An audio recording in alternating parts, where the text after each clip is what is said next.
inlet pipe off. Clamp here and a clamp here, and then this hose and clamp goes on to the bottom of the throttle valve, and I'll show you that when I get back on top. That was a little bit hard to get to, but not too bad. And then you've got a screw here and one on top. I got to the one on top from the top, but there's two, and those screws will stay captive also. They won't fall out. Let me put my flashlight down a minute. Took that off, take that off. And then you've got your turbo boost, which you can get to from the top easier. Sorry if I'm moving my head around so much. I got my GoPro on. Disconnect that right there. You can get it from the top pretty easy. And then this will come down after you get it all loose. There's your turbo sensor, boost pressure sensor. And then let's see, what else do we have?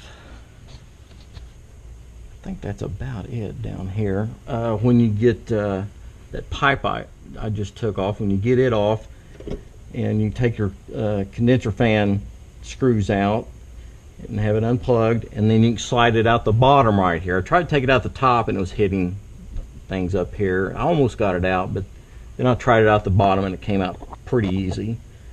That gives you some more room and it's pretty easy to take off. I don't see a radiator drain valve on this, so I think the best thing to do, I don't have the coolant drain yet because I didn't want to spill coolant all over it. I don't have the water pump out yet, but I'm almost there, because I didn't want to spill coolant all over it. I wanted to show you that dye. But right here, I'm going to take this clamp off, and then it's probably going to make a pretty good mess. Need to get you a big drain pan because there's no radiator valve. Pull that hose off and bring it down like this into your pan, and then also out of the tube there's going to be coolant coming out of it. So, or you could take it off kind of slow and just let it trickle out, whatever you want to do. So let's go back on top. I'm trying to hurry so this video is not too long.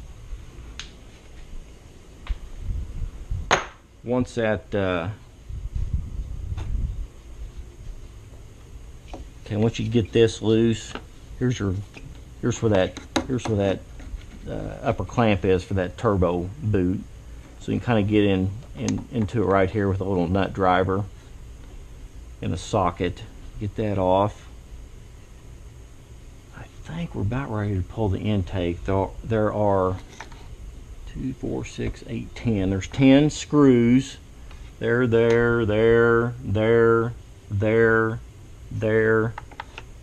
and down through there. And then there's, I take that back, this one and that one are nuts because they're on studs. So take all that out, and here's the way I did it. They're not really tight. Let me think here. Okay, I used this. This is in this little bit because the 3/8 drive will not go through these holes right here. So I had to use this 1/4 inch drive. But to get the bottom ones, you go right through there like that.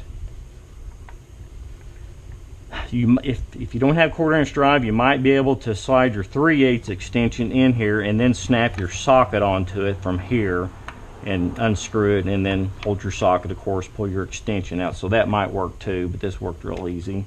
And they're not real tight. Okay, and then there's two. This one screw you can get to, there's a bracket which is right here.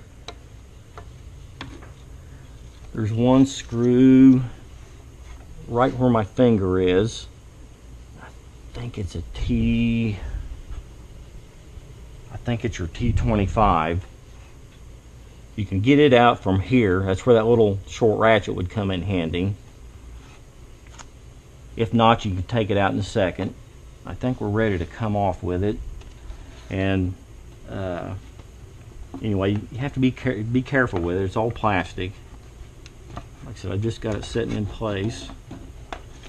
Okay, and then when you get it off, tilt it up like this, and then this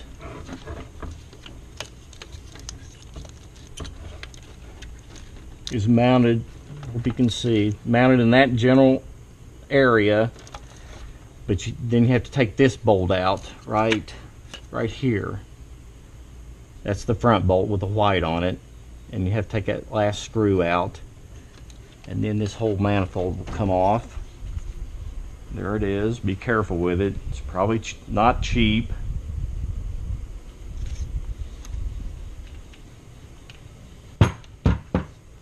And then here's the fuel line that I showed you. First I tried to, it looked like the manifold might come off with this in place, but that manifold just barely hits it right here, so it did have to come off. That's what your stubby wrench is here for. Use your 3/4 or 19 millimeter on this as a backup wrench while you reach up under here, break that loose. I got a long wrench in here, but a stubby would probably work too.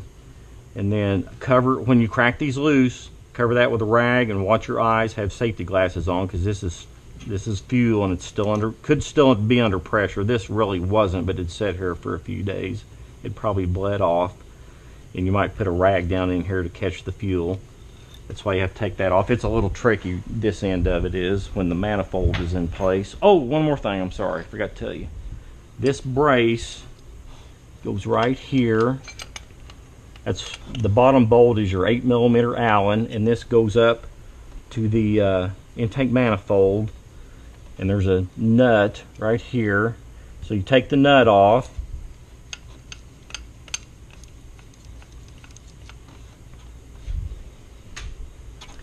and take your nut and your bottom bolt out and leave the brace in place. I'll show you that here in a second. After you get the manifold loose, then kind of raise this up and get this out of the way. This will be loose, and then you can unthread this out of the manifold. That screws into the manifold. This wire clip, when this is all in place, this pushes into that hole, and I couldn't get it out. I didn't want to damage the wiring. I wanted to be careful, so I let this hang till I got this off, and then I got this, take a little screwdriver and pry that out, and you can get this completely out of the way. And then you might wire tie this up out of the way.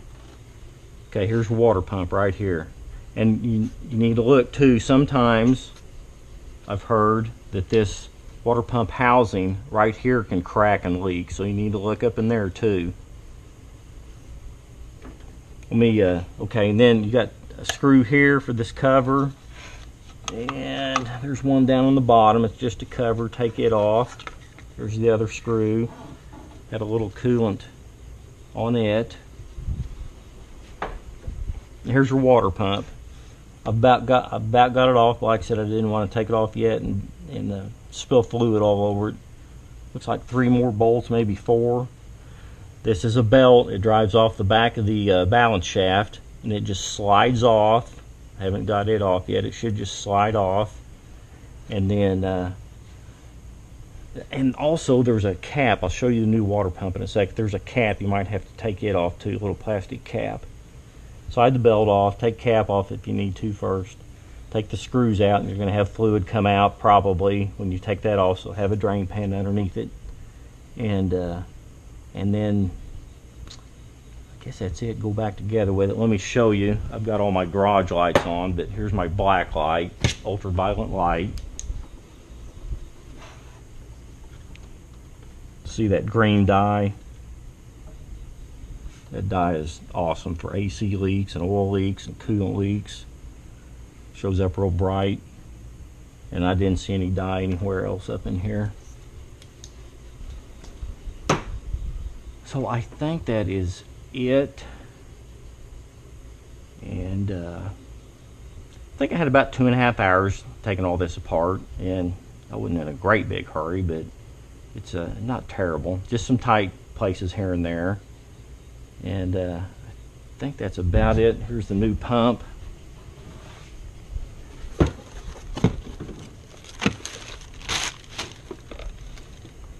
I like to never found an aftermarket pump. This was $76 at a wholesale place that I buy parts at. There we go. It mounts about like that. There's that plastic cap right there. It's kind of rubber. There's your little impeller. So that's all there is to it. Volkswagen wanted, I don't remember, $167 for it. I got it for $76. O'Reilly's and AutoZone does not offer it. So it's, of course, this may be different for your model or year, but it's an AC Delco, and there's a part number 252-1000. I kind of Googled it, and you can find it online also. I think that's about it. You might check the drop-down box for the title in case I think of some other notes or tips or something that I forgot to tell you in the video, so you might check that too. So I guess that's it, and thanks for watching.